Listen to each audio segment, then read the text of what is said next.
एक समय गोरखनाथ जी ने देखा कि स्वामी रामानंद जी काशी में वैष्णव पंथ का ज्यादा प्रचार कर रहे हैं और नाथ पंथ सिकुड़ता जा रहा है। इसीलिए गोरखनाथ स्वामी रामानंद जी के साथ गोष्ठी के लिए काशी शहर में आते हैं। स्वामी रामानंद जी, जो काशी शहर के प्रसिद्ध संत थे और वेदों के मर्मज्ञ ज्ञाता माने जाते थे, उन्होंने अपने 1400 ऋषि शिष्य बना रखे थे और ज्ञान प्रचार के लिए भी उन्हें जगह जगह भेजते थे। उस समय कबीर परमेश्वर जी ने स्वामी रामानंद जी को अपना गुरु धारण कर रखा था।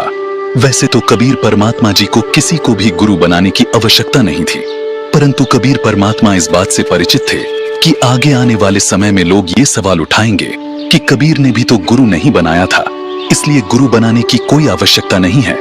इस बात को ध्यान में रखते हुए कबीर प्रभु ने स्वामी रामानंद जी को अपना गुरु बनाने की लीला की।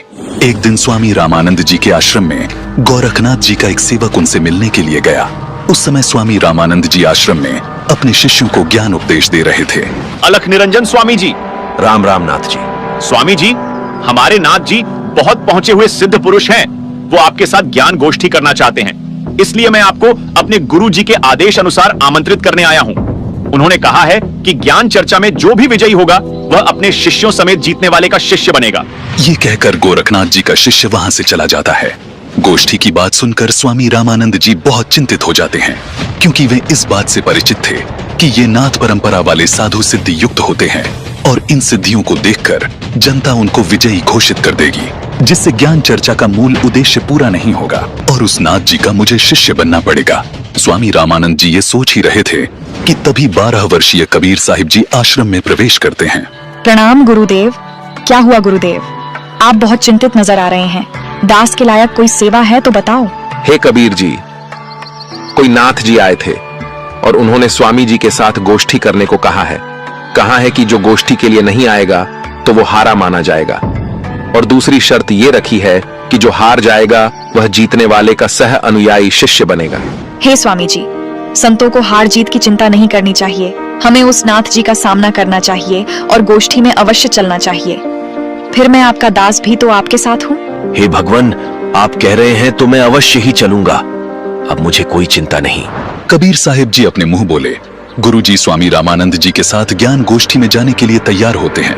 वो वैष्णव पंथी वेशभूषा पहन लेते हैं, माथे पर तिलक, गले में तुलसी की लकड़ी की माला, टोपी, झोली, सिक्का व एक फावड़ी। स्वामी जी व कबीर जी कुछ अन्य शिष्यों के साथ निश्चित समय और स्थान पर गोरखनाथ जी से गोष्ठी करने पहुंच जाते हैं। गंगा नदी से 500 फुट की दूरी पर गोरखनाथ उच्च आसन पर बैठे दिखाई देते हैं और बगल में 7 फुट ऊंचा त्रिशूल भी जमीन में गड़ा दिखाई देता है और स्वामी जी के लिए भी आसन लगा दिखाई देता है। आ गए रामानंद जी। मुझे लगा था आप नहीं आएंगे, लेकिन अब आ ही गए हैं तो गोष्ठी शुरू करते हैं। स्वामी जी आसन पर बैठ जाते हैं और एक सुयोग्य शिष्य की तरह कबीर साहिब जी अपने गुरु के आसन के पास जमीन पर बैठ जाते हैं। हे नाथ जी, आप पहले मेरे साथ गोष्ठी कीजिए। अगर मुझे ज्ञान चर्चा में हरा दिया तो ही मेरे गुरु जी से बात करना। अरे तू है कौन? तू छोटा सा बालक, तेरी आयु क्या है और तू गोष्ठी करेगा मेरे साथ? पता है मैं कौन हूँ? नाथ जी, मैं तो कबीर हूँ और मुझे मालूम है कि आप कौन हो। आप गोरखनाथ जी हो। कबीर साहिब जी की बात सुनकर गोरखनाथ सोचते हैं कि इस छोटे से बालक ने मुझे पहचान लिया। तू छोटा सा बालक, तू कब से बैरागी बन गया? नाथ जी, जब से भय बैरागी, मेरी आदि अंत सुधि लागी।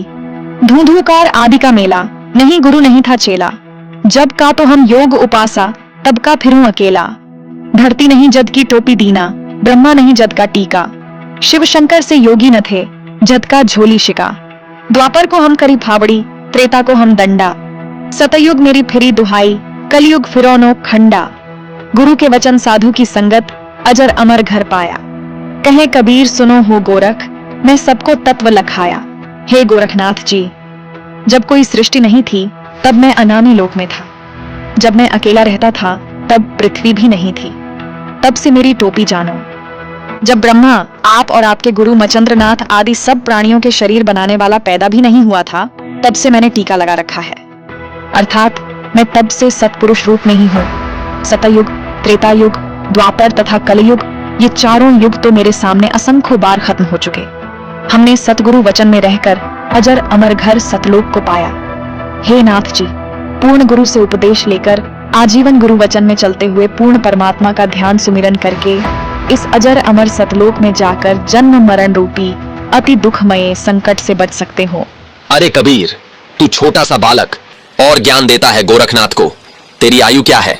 सबसे बड़ा मूर्ख वो है जो मेरी आयु पूछता है, और आप मुझे बालक बता रहे हैं। जो बूझे सोई बावरा, क्या है उम्र हमारी? असंख्य युग प्रलय गई, तब का ब्रह्मचारी, कोटि निरंजन हो गए परलोक सिधारी। हम तो सदा महबूब हैं, स्वयं ब्रह्मचारी। अरबों तो ब्रह्मा गए, 49 कोटि कन्हैया।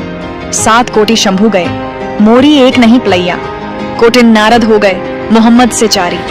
देवतन की गिनती नहीं है, क्या सृष्टि विचारी। नहीं बूढ़ा नहीं बालक, ना ही कोई भाट भिखारी। कहें कबीर सुन हो गोरख, यह है उम्र हमारी। असंख्य युग प्रलय में चले गए, तब का मैं अमर हूँ। करोड़ ब्रह्म भगवान मृत्यु को प्राप्त होकर पुनर्जन्म प्राप्त कर चुके हैं। अन्य भगवान जिसका तुम आश्रय लेकर भक्ति कर रहे हो, वे नाशवान हैं। फिर नाथ जी आप अमर कैसे हो सकते हैं? अरबों तो ब्रह्मा मर चुके हैं, और 49 करोड़ बार कृष्ण जी की मृत्यु हो चुकी है, तथा 7 करोड़ बार शिव जी मर चुके हैं। लेकिन मेरी एक पल भी आयु कम नहीं हुई है। मैं अमर पुरुष हूँ। केवल सत्य पुरुष ही अजर अमर परमात्मा है, तथा उसी का सतलोक अमर है, जिसे अमर लोक भी कहते हैं। वहां की भक्ति करके भक्त आत्मा पूर्ण मुक्ति होती है, जिसका कभी मरण नहीं होता। हे गोरखनाथ जी, ये उपलब्धि सोहम शब्द के जाप से प्राप्त होती है, जो उसके मर्म भेदी गुरु से मिलता है। उसके बाद फिर सार नाम मिलता है, और सतलोक में वास तथा सतपुरुष की प्राप्ति होती है। करोड़ों नारद तथा मोहम्मद जैसी पवित्र आत्माएं जन्म कर मर चुकी हैं, देवताओं की तो गिनती भी नहीं। फिर आम मानव शरीरधारी प्राणियों तथा जीवों का तो हिसाब क्या लगाया जा सकता है। मैं न बूढ़ा न बालक, मैं तो जवान रूप में रहता हूँ, जो ईश्वरीय शक्ति का प्रतीक है। ये तो मैं लीलामयी शरीर में आपके समक्ष हूँ। ये सुनकर गोरखनाथ जी और क्रोधित हो जाते हैं और अपने त्रिशूल के ऊपर के भाग पर सिद्धि से उड़कर बैठ जाते हैं। कबीर, यदि तू इतना महान है तो मेरे बराबर में आकर बातें कर। हे नाथ जी, हम ज्ञान गोष्ठी के लिए आए हैं, न कि ये नाटक करने के लिए। आप नीचे आकर ज्ञान चर्चा करो, ताकि जनता को सच्चाई का पता लग सके। तेरे पास कोई सिद्ध शक्ति नहीं है। तू और तेरा गुरु दुनिया को गुमराह कर रहे हो। आज तुम्हारी पोल खुलेगी। अगर शक्ति है तो आओ बराबर में, यहीं चर्चा करेंगे, नहीं तो हार स्वीकार कर लो। ठीक है गोरखनाथ जी। कबीर जी अपनी कुर्ते की जेब से 150 फीट लंबी धागे की रील निकालते हैं और उसके एक छोर को पकड़कर सीधा ऊपर की तरफ फेंक देते हैं। धागा सीधा खड़ा हो जाता है और कबीर साहिब जी उस धागे के अंतिम छोर पर जा बैठते हैं। नाथ जी, अब आप आओ मेरे बराबर में, यहाँ बैठकर चर्चा करेंगे। गोरखनाथ ज्यों ही ऊपर की तरफ उठते हैं, वैसे ही धड़ाम से नीचे गिर जाते हैं।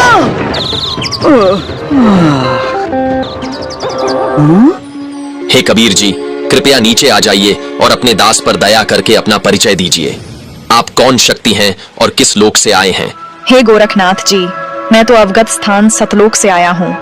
मैं तो स्वयं शक्ति से बालक रूप बनाकर काशी में एक लहर तारा तालाब में कमल के फूल पर प्रकट हुआ, जहाँ से नीरू नीमा नामक जुलाहा दंपति मुझे अपने घर ले आए। मेरे कोई माता पिता नहीं है, न ही मेरी कोई पत्नी है, और जो उस परमात्मा का वास्तविक नाम है वही कबीर नाम मेरा है। आपका ज्योति स्वरूप, जिसे आप अलख निरंजन कहते हो, वो ब्रह्म भी मेरा ही जाप करता है। मैं सतनाम का जाप करने वाले साधक को प्राप्त होता हूँ। मेरा शरीर हाड़ चाम का बना हुआ नहीं है। मेरा मूल स्थान सतलोक है, जहाँ सतनाम के जाप के आधार से जाया जाता है। नाथ जी, आप ज्योति निरंजन के जाल में ही फंसे हुए हो। न जाने आपके कितने जन्म हो चुके हैं और कितनी बार आप 84 लाख योनियों में कष्ट उठा चुके हो। यदि आप मेरी शरण में नहीं आते तो आपकी 4 युगों की भक्ति को काल कलयुग में नष्ट कर देता है। हे कबीर जी, मुझे आपकी बात पर विश्वास हो गया है, लेकिन मैं आपकी एक परीक्षा लेना चाहता हूँ। मैं दरिया में डुबकी लगाऊंगा। यदि आप मुझे खोज लोगे तो मैं आपका शिष्य बन जाऊंगा। ठीक है गोरखनाथ जी, छुप जाओ दरिया में। ये सुनकर गोरखनाथ गंगा नदी की तरफ चल पड़ते हैं और साथ में दर्शक भी पीछे पीछे चल पड़ते हैं। गंगा के पास जाकर गोरखनाथ जी गंगा में छलांग लगाकर मछली का रूप धारण कर लेते हैं। कबीर परमात्मा भी गोरखनाथ जी के बाद गंगा दरिया में डुबकी लगा देते हैं और सैकड़ों मछलियों के बीच गोरखनाथ को पकड़कर तथा उनका असली रूप बनाकर उन्हें किनारे पर ले आते हैं। इस प्रकार गोरखनाथ जी ने कबीर साहिब जी को पूर्ण परमात्मा स्वीकार किया और उनके शिष्य बने तथा कबीर साहिब जी से भक्ति प्राप्त की।